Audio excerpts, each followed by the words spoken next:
လုံးတယောက်ရာဒီအကူပြောင်းမှနှာမွန်လိုက်လေချောင်းနာလိုက်ဖြစ်နေတော့ဒီတခါစားဖို့ရဖို့ရွှေတောင်တန်းလန်းကဥကျင့်သိန်းစီချက်ကိုရွေးထားပါတယ်ဒီဆိုင်ကလုံးလုံးငငယ်ကလေးကဖွင့်တာဆိုတော့ကြားလာကြလို့မျိုးအစကောင်းကြိုက်တဲ့သူတွေတော်တော်များများသိကြပြီးသားဆိုင်မှာမသိနေတဲ့သူတွေအတွက်မိတ်ဆက်ပေးရရင်တော့ဥကျင့်သိန်းစီချက်ဆိုတာကြီးအိုးဆိုင်ပတ်လည်ဝိုင်းနေတဲ့ရွှေတောင်တန်းလန်းမှာသူ့ရဲ့အရသာနဲ့အရေးသွေးကိုယုံလို့အားလုံးဟင်းရီကိုကြီးအိုးစေးနဲ့ရောင်းတဲ့ဆိုင်ဖြစ်ပါတယ်ဒီလုံးနာမဲကြီးလာတဲ့အသားလုံးဟင်းရီကိုမှလုံးကရောလုံးမိန်ညင်းကိုမှားလိုက်ပါတယ်အသားလုံးနဲ့ငဖယ်လုံးကိုရောပြီးတပွဲတည်းထည့်တာမို့လို့တပွဲတည်းနဲ့2မျိုးစားရတော့ပိုမိုက်တာပေါ့နော်ဒီမှာမှဟုံးမိတ်ငဖယ်လုံးအသားလုံးလေးတွေကိုစံကြာဆန်လေးနည်းနည်းနဲ့ဟင်းရည်ကြီးကြီးလေးရယ်အရသာရှင်းရှင်းပေါ့ပေါ့ပစားရတာမို့လို့ခုလိုချိန်နဲ့ဆိုရင်အားလေးဖြစ်စားလို့လည်းကောင်းတယ်အဆင်တော်ပြေပါတယ်ဒီထဲမှာမှအသားလုံးဆိုလို့ရှိရင်အထဲမှာအသားနှစ်ကလေးအစားတွက်ထားပြီးတော့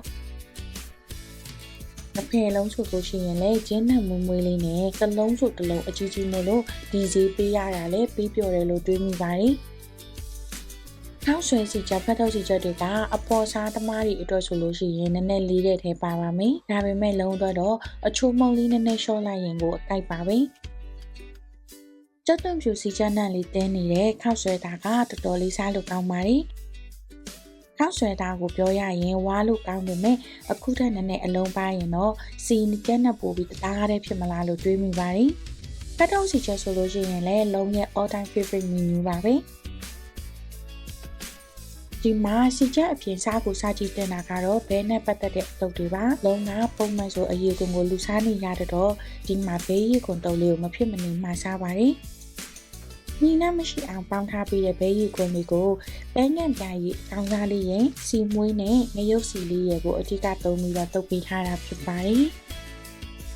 လုံးစားခဲ့တာတွေအကုန်လုံးငဖယ်လုံးဟင်းရီကလွဲရင်တပွဲကို9000ကျတင်ပါတယ်ဟင်းရီလေးကတော့ဈေးတွေတက်လာရင်ကအခုဆို9000ဖြစ်သွားပါပြီနဲ့90ကျော်တက်တန်းရှိဆိုင်ဖြစ်တဲ့ဥကျင်သိန်းကလုံးတို့အတွက် timeless ဖြစ်နဲ့ငငယ်တုန်းကတော့လူကြီးတွေကိုလိုက်ကြွေးတယ်လို့မျိုးခုကြီးလာတော့လေဘတူလာလိုက်ကြွေးလို့ကောင်းတဲ့ဆိုင်ဖြစ်နေတော့မှာပဲဒါဆိုနောက်ဗီဒီယိုတွေထဲမှာပြန်ဆုံပါမယ်တတား